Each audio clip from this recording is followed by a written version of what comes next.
I finished my PhD in 2011, and that work dealt with different stops, I would say, in Swedish architecture in the 1970s.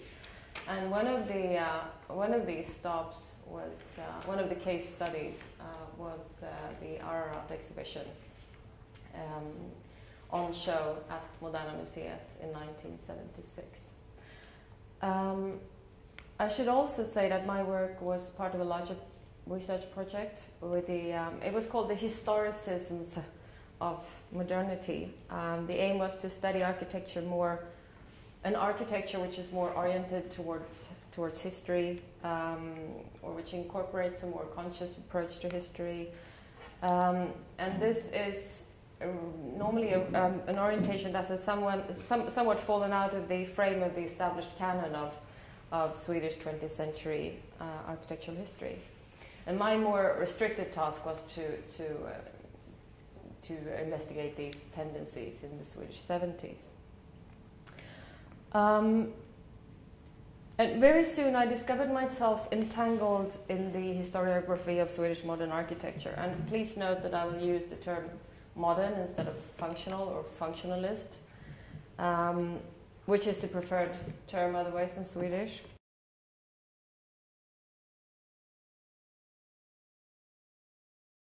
If we look at the historiography of Swedish 1970s architecture as such, I would argue that it is still in some kind of a narrative shadow, in between what has been described as the structural thinking and the structural projects of the 60s and the 80s market-oriented postmodernism.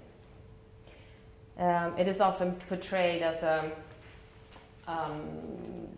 parenthesis or a transportation route between the 60s and the 70s. When Ararat opened its doors at the Museum of Modern Art in Stockholm in April 1976, it was the result of one of the most ambitious exhibition undertakings in Sweden during the 20th century. With more than 100 official co-workers, with artists, architects, engineers and craftsmen working side by side, it was a striking manifestation of interdisciplinarity that declared far-reaching aims. One of those emblematic exhibitions that established Moderna Museet on the international art scene in the 1960s.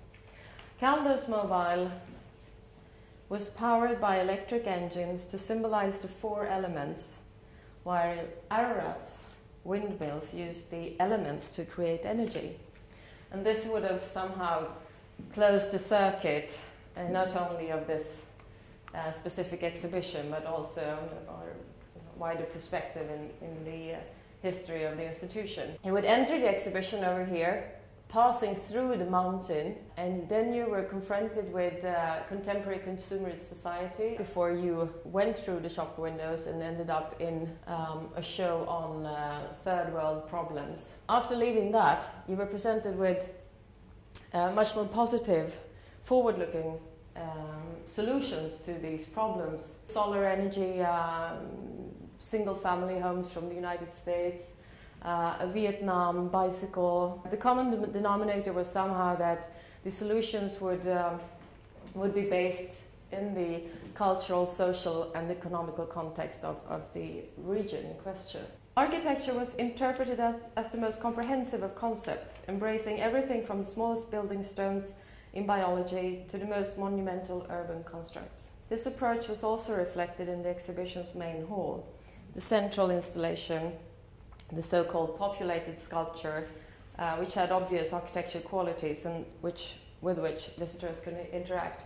Here's actually a flyer for the exhibition. It shows you the main concept of the hall where the four elements would interact. So it was organized to illustrate the flow of resources emanating from the four elements. Therefore, recycled used clothes woven into carpets or lactic acid fermentation of vegetables were on display side by side with state-of-the-art technical solution, solar cells and wave generators, to name just a few.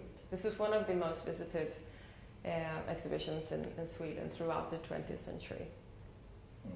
Only second, I think, to the Stockholm exhibition in 1930. So it was a great success.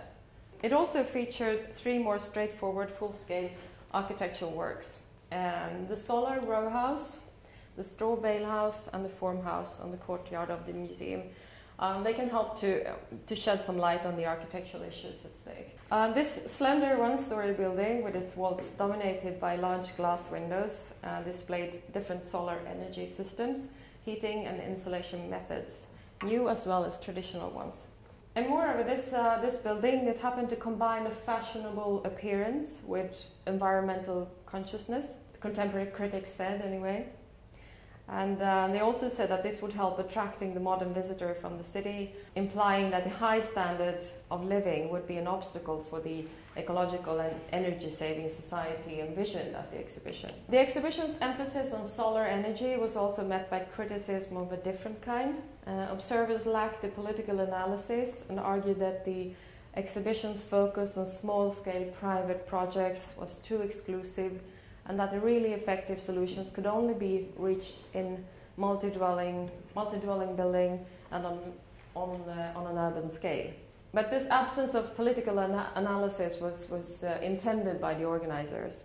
They felt that the political perspective would veil the important alternatives that were put forward in the exhibitions. Another piece of architecture in the courtyard in front of the museum was the straw bale house.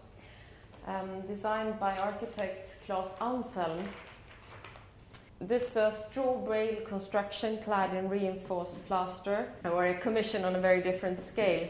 Anselm's own tangible interaction, helping to build a hut-like building himself, created a stir of surprise in contemporary architecture society and was especially appreciated by students. It was simple and cheap, it was possible to build quickly, and above all, and most importantly, on one's own. As such, it represented an interest for simple ecological techniques, opposed to the often grand-scale and energy-devouring architecture of the day. The form house, also called the recital house, was the most expressive of the architectural contributions on the exhibition. The verticality of the building and the elevation around a single central space was not only a visual challenge to contemporary architecture, but was also a more explicit comment to existing building regulations, where the indoor ceiling height could be 2.4 meters, and that is still the norm today. So their aim was to build something around a large space. It was more than 5 meters in height, and everything was built from reused or recycled material. The form house was built by the so-called form workshop, Formverkstan. It was founded a few years earlier by a group of students from the School of Architecture in Stockholm. Their form house came to embody many of the ambitions of the Ararat exhibition, such as experimenting with collaborative working methods and combining knowledge from different times and disciplines. As I told you, this was one of the greatest exhibition successes in the history of Swedish architecture. But the Ararat exhibition has not left many traces in the history of Swedish 20th century architecture. Ararat attempted to collect and display all available research and knowledge in the field, but the exhibition did not offer a narrative thread or an authoritative voice to its visitors. In this respect, a parallel to the Whole Earth catalogue seems especially striking. The catalogue offered an unparalleled resource on ecology, technology, energy, communications and social experimentations. So botanical sciences, physics and so on. And then it goes up to the fine arts. We have architecture over here. History on the right. 200 years later, I would say that this image represents the same thing. And now we are in the very heart, or the very core of modernity. And this is the way the Whole Earth catalogue organized its universe. And these headlines were directly copied by the Ararat exhibition. This is a way of organizing knowledge. And this is also an idea of that knowledge could be organized, regardless if it's a late 18th century ideal vision of truth. Because the encyclopedia also contained different instructions, just as the Whole Earth catalogue. I think it's a mistake to do away with Ararat as Swedish historiography has done, and just explaining it as one of those improvised green movement. I think we have to look much more closely into the roots and the ideology of the exhibition. As you understand, I'm interested in how the history of Swedish modernism has been written. There are some interesting, peculiar common denominators in the writing of Swedish modernism. For example, as the claimed independence from international tendencies. This was established already in the early 1930s, echoed in the use of the term functionalism instead of modernism, stating that a genuinely function-oriented building culture was natural to Swedes. So what happened on the Swedish architectural scene was actually not imported from the continent or anywhere else. It grew out of the Swedish soil. The close reading of Ararat would cause severe damages to this narrative. We could unveil a few more details that would be that could add to better understanding, I think, of what Swedish modernism was all about. So, thank you very much for your attention.